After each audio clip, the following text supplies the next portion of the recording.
নমস্কাৰ বন্ধুসকল, এটি নতুন ভিডিঅ'লৈ আপোনালোকৰ মাজলৈ আহিছোঁ। বহুদিন বিৰতিৰ পিছত ভিডিঅ' কৰিব সময় পোৱা নাই, এনেকৈ ভিডিঅ' কৰা নাই।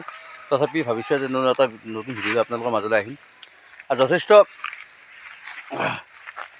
সুন্দৰ, দেখিবলৈ সুন্দৰ আৰু যথেষ্ট মানে কি আমাৰ যিটো অসমীয়া চহকী বুলি কওঁ, মানে খেতি বাতিৰ কথাই মনলৈ আহে।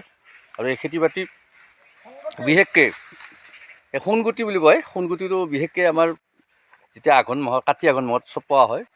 চপোৱা সময়ত সোণালী পথৰ সোণালী ধানেৰে উপচি পৰে। সুন্দৰ, এয়া দেখিছে মোৰ ঘৰৰ পাছফালে থকা এয়া ধাননি ডৰা। এই ধাননি ডৰা সুন্দৰ পৰিৱেশত মই দেখাইছোঁ। ইমান ধুনীয়া লাগে পথাৰলৈ আহি। এইফালে দেখিছে গোটেই আমাৰ ধান কাটিব আৰম্ভ কৰিছে। এইফালেদি মই দেখাইছোঁ। এইফালে মোৰ সম্বন্ধত মহাই হয়। মহাৰ লগতে এইফালে আছে দাদা, এজন দাদা। এয়া ধান কাটিব আৰম্ভ কৰিছে। বিৰাট ধুনীয়া লাগে, পৰিৱেশ যথেষ্ট সুন্দৰ। মানে কি, যিহেতু আমি গাঁৱৰ ল'ৰা হয়, গোটেই গাঁৱত দেখাইছোঁ কিমান সুন্দৰ ধাননি, ইমান ধুনীয়া খেতি পথাৰ।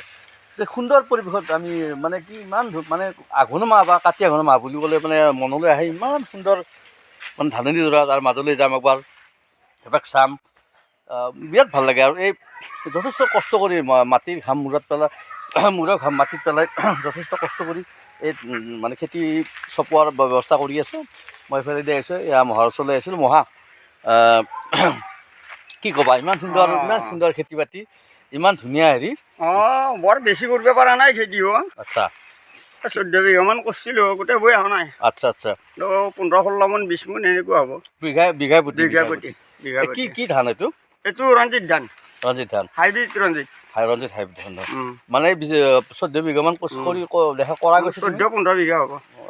মানে বিঘাৰ প্ৰতি কিমান মান 18-20 লাগি যাব। 18-20 মান ধান হ'ব। সুন্দৰ আৰু সুন্দৰ পৰিৱেশ দেখাইছোঁ। সুন্দৰ কাটি আছে। এইবাৰ আমাৰ দাদা এজন আছে, দাদা ওচৰলৈ আহিম। দাদাও একেলগে কাটছে, দাদাৰো খেতি বাতি আছে যথেষ্ট।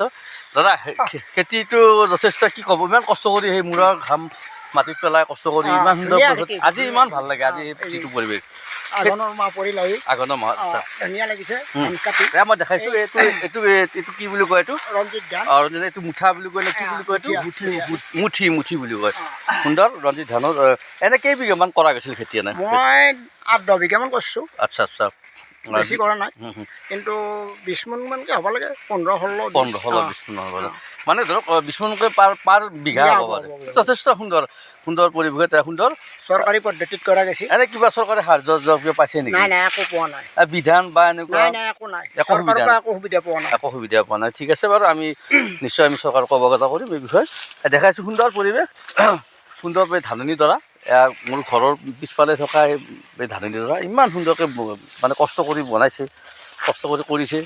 যথেষ্ট আমাৰ মানে যথেষ্ট মৰম লগা, দেখিলে আমি সোণগুটি চপোৱাৰ ওচৰলৈ আহোঁ মন যায়। গতিকে আপোনালোকে নিশ্চয় এনেকুৱা প্ৰাকৃতিক সৌন্দৰ্য উপভোগ কৰিব বুলি আশা ৰাখিছোঁ। ধন্যবাদ।